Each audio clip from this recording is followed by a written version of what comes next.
Y ahí en el capítulo 27 de Mateo, antes leímos el versículo 45, yo quisiera que leamos a partir del versículo 50, que dice lo siguiente, Mateo 27, 50. Mas Jesús, habiendo otra vez clamado a gran voz, entregó el Espíritu. Y he aquí, el velo del templo se rasgó en dos, de arriba abajo, y la tierra tembló y las rocas se partieron, y se abrieron los sepulcros, y muchos cuerpos de santos que habían dormido se levantaron. Y salieron de los sepulcros después de la resurrección de él, vinieron a la ciudad y aparecieron a muchos. Hasta aquí nomás.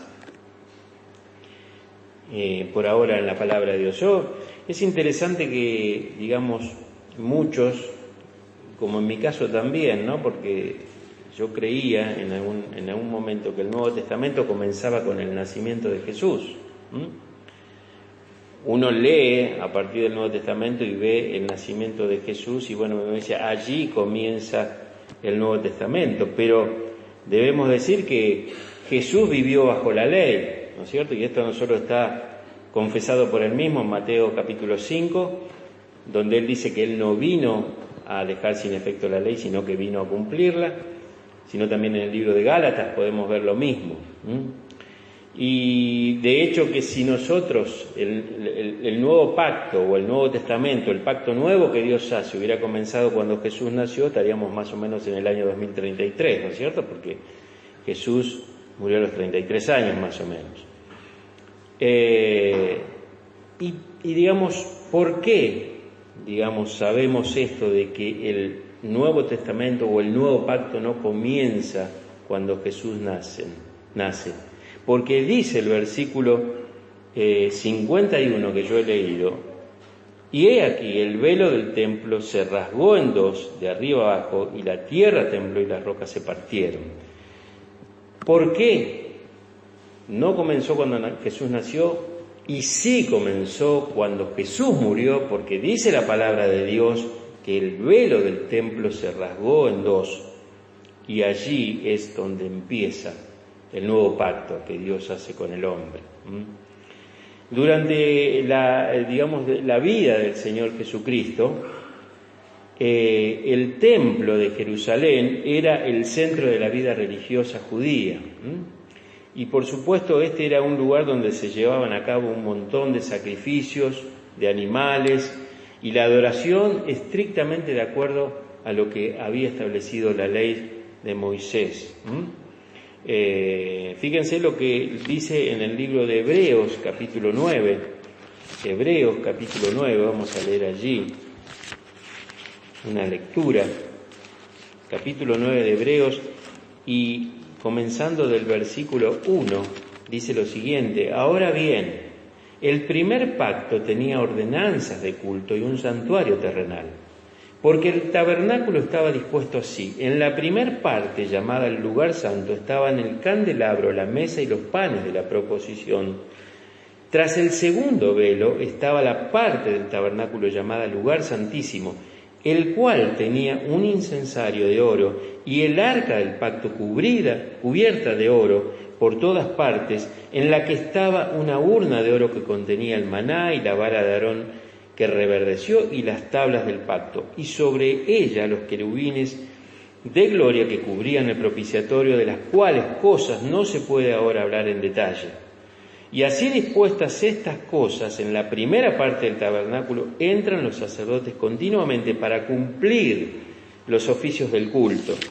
Pero en la segunda parte, solo el sumo sacerdote, una vez al año, no sin sangre, la cual ofrece por sí mismo y por los del pueblo, de los pecados de ignorancia del pueblo. Acá nos dice la palabra de Dios claramente que había dos partes en el templo. Por supuesto la gente no podía entrar a ninguna de esas dos partes. La gente, el pueblo, llegaba al atrio. Después había una parte, como dice acá, que era el lugar santo que se le conocía, donde allí entraban los sacerdotes y llevaban a cabo el culto, ¿no es cierto?, de adoración, de presentación de los pecados y demás. y un lugar más profundo, más adentro, que se lo conocía como lugar santísimo. Y dice acá la palabra de Dios, y esto está bien detallado en el libro de Levítico, capítulo 16, que solamente podía entrar allí el sumo sacerdote una vez al año, en el día de la expiación. Eso ya estaba realmente ordenado por Dios, y no podía entrar sino primeramente ofrecer un sacrificio por sus propios pecados y los de su familia, y después por los del pueblo. Y entraba allí a ese lugar donde moraba la presencia de Dios. Y miren, mis hermanos, dicen algunos que, ese velo, esa cortina, podríamos decir así, que era una cortina que medía alrededor de 18 metros de alto por 10 metros de ancho y tenía un espesor de 10 centímetros aproximadamente.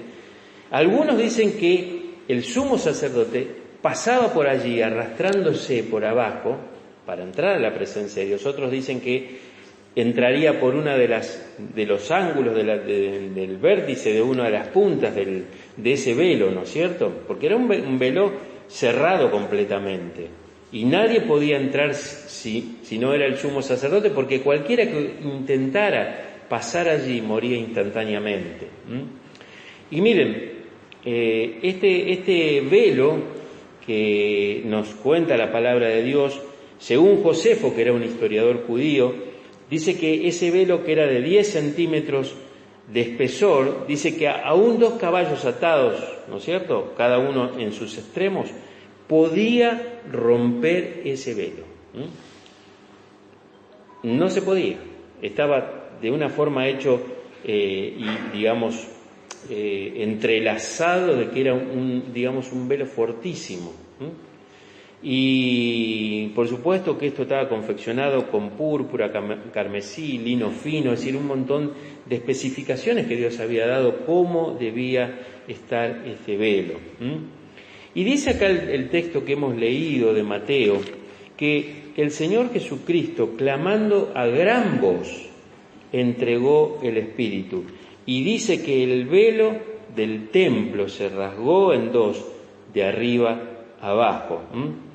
Lucas agrega en su capítulo 23 y versículo 45 que se partió al medio.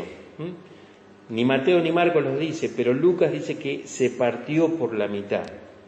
Entonces, ¿qué significa para nosotros en este tiempo el velo rasgado de ese templo que estaba allí?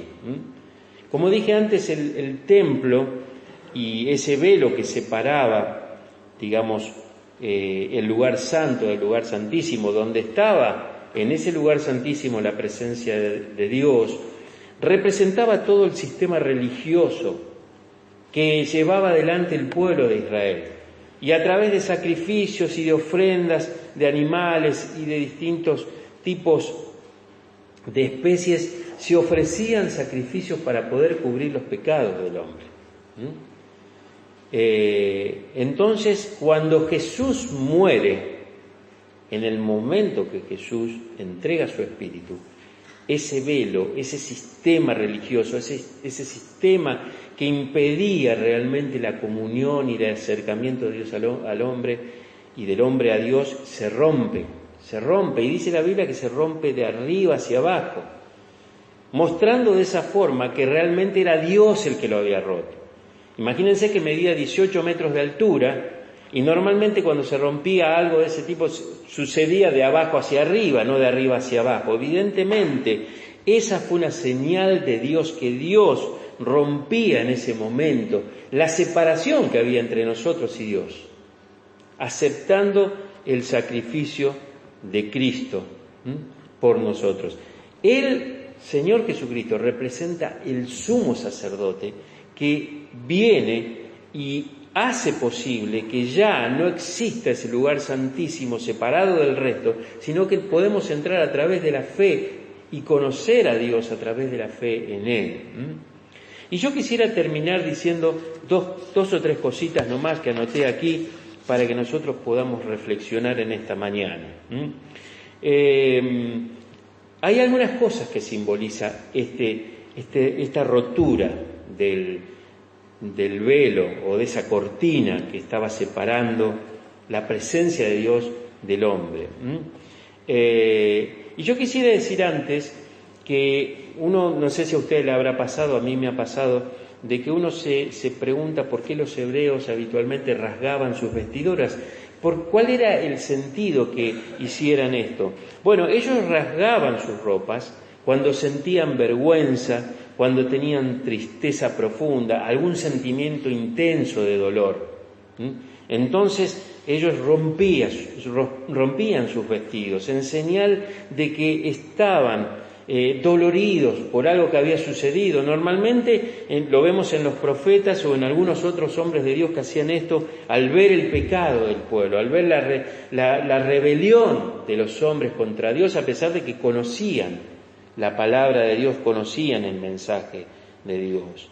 Entonces lo primero que uno puede ver en esta actitud es que al romperse el velo queda abolida la ordenanza legal que separa a Dios del hombre.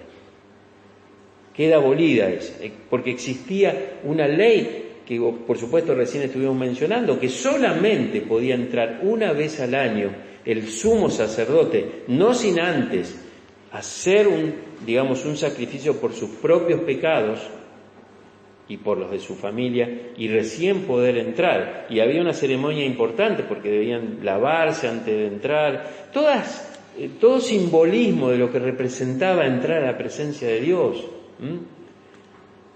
Me viene a la mente el Salmo 24 que dice: ¿quién entrará al monte de Jehová y quién estará en su lugar santo? El limpio de manos y puro de corazón. Porque realmente la presencia de Dios es una presencia de santidad, mis hermanos. En segundo lugar, también podemos decir que la rotura de ese velo significó la extirpación del pecado que separa, mis hermanos. Porque el pecado es, después de todo, el gran separador entre Dios y los hombres. Bloquea la oración, bloquea la alabanza, el pecado. El pecado es un muro de separación muy eficaz. Y Jesús, al morir, hizo que Dios aceptara el pago, el precio de ese pecado en la persona de Jesús por todos nosotros, por todos aquellos que creeríamos en Él después. Entonces, el pecado hace que uno muchas veces camine en la senda contraria al camino de Dios. Y entonces había una necesidad de que alguien pagara por el pecado de todos los hombres, y ese fue el Señor Jesucristo. El velo en el templo era un recordatorio constante de que el pecado mantiene a la humanidad apartada de la presencia de Dios, mis hermanos. El velo significa que el hombre está separado de Dios. Y es el pecado, justamente, una de las causas por las cuales el hombre está separado de Dios. Y por supuesto, el hombre no quiere reconocer que necesita a Dios, no quiere arrepentirse de su vida de pecado, no quiere dejar estilos de vida, no quiere cambiar, quiere seguir haciendo su voluntad. Pero nosotros sabemos que es imposible que pueda tener comunión con Dios a menos de que ese pecado sea perdonado. Y en este caso Jesús, a través de su muerte, lo hizo posible.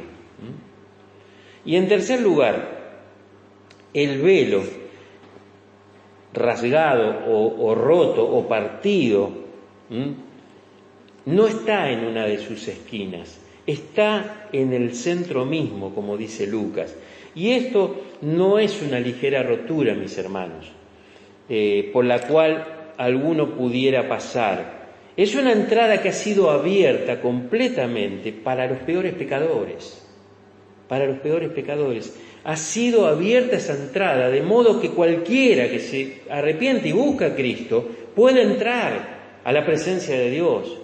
Y quisiera que leamos en el libro de Hebreos, capítulo 10. Y con esto vamos terminando.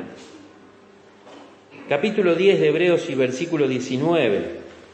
Y esto es muy importante que lo entendamos, porque es la obra del Señor Jesús.